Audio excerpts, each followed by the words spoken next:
Hi, good morning. Bumili ako ng heavy duty bracket online. Ang mura niya 14 pesos lang to guys, pair na. Tapos yung maliit, ito 10 pesos pair. In fairness, makapal. Maganda yung quality niya. Hindi siya yung manipis lang guys. Maliit lang naman kailangan ko. Meron silang iba't ibang sizes. Lagay ko sa yellow basket, baka kailangan nyo ng bracket. So, ito na ngayon nilalagyan ko ng bracket. Yung cabinet kasi namin, merong dalawang drawers yun na maliit. Binaklas ko at hindi ko na ginamit yung mga drawers dahil hindi na rin naman mag-fit yun. Kaya ginawa ko na lang siya na ganito. So, yung box na patungan, lalagay ko to sa CR. Magagaan lang naman yung ilalagay ko dito. Kasi yung plywood na to, hindi naman good quality. Siya nga pala guys, unang araw namin dito sa bagong bahay. Yes! May kuryente na kami. Kinabitan na kami kahapon. So, yun, naiwan na lang na gamit dun sa inuupahan namin na bahay is yung mga nilaban ko nakasampay. Kukunin ko na lang yun pag tuyo na. Syempre, expected, pag bagong lipat, medyo magulo ang bahay. And ito nga yung aking agenda for today's video. Bago nga kami makabitan ng kuryente kahapon, yung ibang mga gamit na iset up ko na talaga dito. Kumbaga na unti-unti ko na siya. Pero itong pader na to, super plain, diba? Kaya maglalagay ako ng display. Una ko nang hinang itong aking foot frame. And ito yung gagawin ko, hanging shelves. O diba, magagamit pa talaga itong mga plywood na tinanggal ko sa cabinet. Binawasan na nga ito ng kapatid ko eh. Gumaya na rin siya sa akin. Gumawa na rin siya ng DIY cabinet. Gamit yung mga doors na tinanggal ko dun sa cabinet ko. And in fairness, ang ganda ng gawa niya guys. Nakaka-proud naman ang kapatid kong yarn. Tipid din siya sa mga gamit. Kahit nag-work naman siya, mas gusto niya yung DIY. Eh, di very good. Natuwa nga siya nung naayos ko yung mga damit ko. Uy, maganda daw yung pagkakaayos ko. Sabay hiram ng blue dress. At pinartneran pa nga ng jacket ko. Naniniwala na ako na maganda nga yung pagkakaayos ko ng mga damit kasi mas makakapili na siya ng maayos. Anyway, naikabit ko na isang hanging shelf. Dito na tayo sa next. Ayan, pinapattern ko muna yung pagbubutasan ko. Tapos, gumagamit ako ng concrete nail para magkaroon ng butas. Ayan, pinupukpok ko muna. Tapos, saka ko bubunutin ulit. Magagaan lang naman kasi yung ilalagay ko dito. So, hindi ko na kailangan ng drill. So, pambutas lang talaga yung concrete nail. Tapos, tornilyo na yung pinangkakabit ko. Sa nga pala, kung mapapansin nyo yung faucet dyan sa lababo, yes, tumutulo siya. Sa Sunday pa kasi available yung tubero. Papaayos namin to kasi kahit nakapatay naman, tumutulo pa rin. Sayang na sa tubig. And bala ko rin papalitan yung faucet na yan. Pero next time na yun, di pa kami nakabili. Sayang nga eh, sana sabay na sa pagpapaayos nito sa tubero. Kaya lang, wala pa nabili, wala pang pambili. Walang budget pa.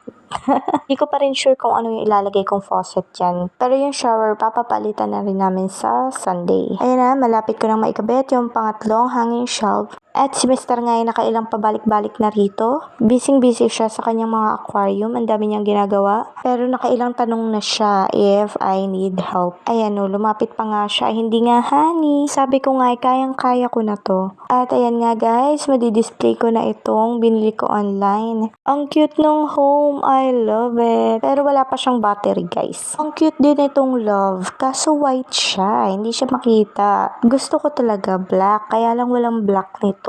Wait, gagawan ko yan ng paraan. Wala akong black paint, pero meron akong nail polish na black. So yan, pwede na to guys. I-nail polish natin yan para maging black. Ayan, ubos ang black nail polish ko.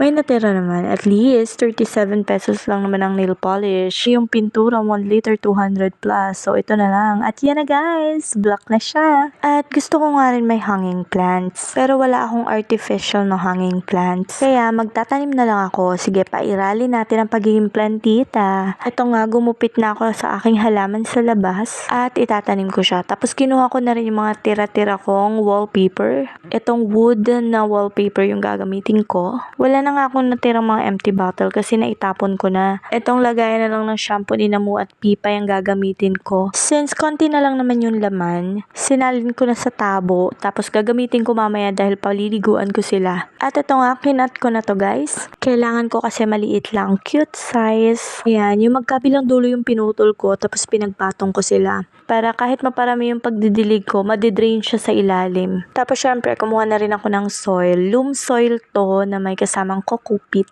Teka, bago ko pala taniman is babalutan ko muna ng wallpaper. Marami nga ako napagamitan itong wallpapers. Madikit kasi siya sa makapal. Gumawa nga ako ng DIY trash bin dun sa kwarto. Ito rin yung pinambalot ko. Ang cute. O ayan na, nadikitan ko na siya. So ilalagay ko na yung halaman. Tapos nilagyan ko na to ng soil. Inaalagaan ko talaga guys yung mga halaman ko na ganito sa labas. Kasi ang ganda niya. Ang ganda niyang indoor plants pan-display sa loob ng bahay. Meron binigay yung hipag ko nito, color pink yung dahon. Ang cute, ang ganda. Kaso maliit pa lang, hindi pa siya malago. Excited nga ako pag lumago yun. Syempre vines din yun. Mahaba siya. Ang cute kaya. Pink yung dahon ng indoor plants pang display dito sa bahay. Teka, ulit. Paano yung gulatan?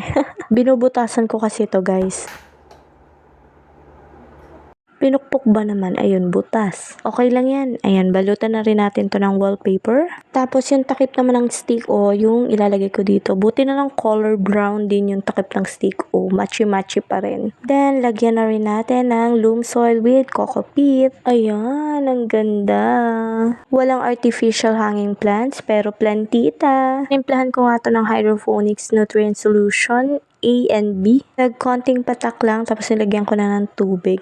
Haluin mabuti at ipainom dito sa aking indoor plants. Make sure ko na moist yung soil. Ang maganda sa halaman na to, pwede siyang hydroponics, pwede rin siya itanim sa soil. And guys, tuyo na nga itong nilagyan ko ng nail polish na black. O diba, na-achieve ko yung gusto kong kulay, black. Ito nga talaga yung plano ko na kapag hindi ko nagustuhan yung white, kukulayan ko na lang siya ng black. Wala naman kasi talagang available na black nun. Si Rabay the cat, hindi talaga siya umalis agad sa upuan, no? Yan guys, yung pusang parang rabbit. Hindi talaga yan sa amin. Hindi ko alam kung kaninong pusa to Lagi siyang pumupunta dun sa inuupahan namin na bahay. Tapos one time, may dala na siyang kuting, anak niya. Yung anak niya, kinuha ng kapatid ko, pinangalanan kong Kira. Syempre, since nandito man yung kapatid ko, nandito rin sa akin. Si Rabay, paalis-alis lang yan, tapos bumabalik din sa bahay. Pero nung naglipat kami, wala siya. Tapos, nung gabi guys, naisip ko na baka pumunta siya dun sa inuupahan namin na bahay. Naawa naman ako sa kanya kasi madilim na dun, walang tao. Kaya yun, pumunta ako sa inuupahan namin. Tapos, nandun nga siya guys, nakita ko siya. Kinuha ko, tapos dinala ko dito sa bahay. Tapos, maya-maya umalis. Sabi ko nga, pag hindi mo natandaan tong bagong bahay, bahala ka na. Pero bumalik siya on time, yung oras ng kain nila. Ba, magaling. Anyway, cute na diba? Pero parang may kulang. Parang may kulang dun sa left side. May natira pang mas maliit na plywood, dun din galing sa cabinet. So, idadagdag ko siya sa hanging shelves. Pero kulang na ako sa bracket, kaya kinuha ko na muna yung para sa CR. Isang pair sana yung kukunin ko na bracket. Pero, para hindi na ako bumili, isang piraso na lang ilalagay ko dito kasi balak ko, ihang na lang itong wood kitchen rules para hindi mabigat yung ipapatong ko dun sa maliit na hanging shelf na idadagdag ko rito. Kaya ayan, ginamitan ko ulit ng concrete nail tapos nilagyan ko ng tornilyo para dito ko nga ikabit.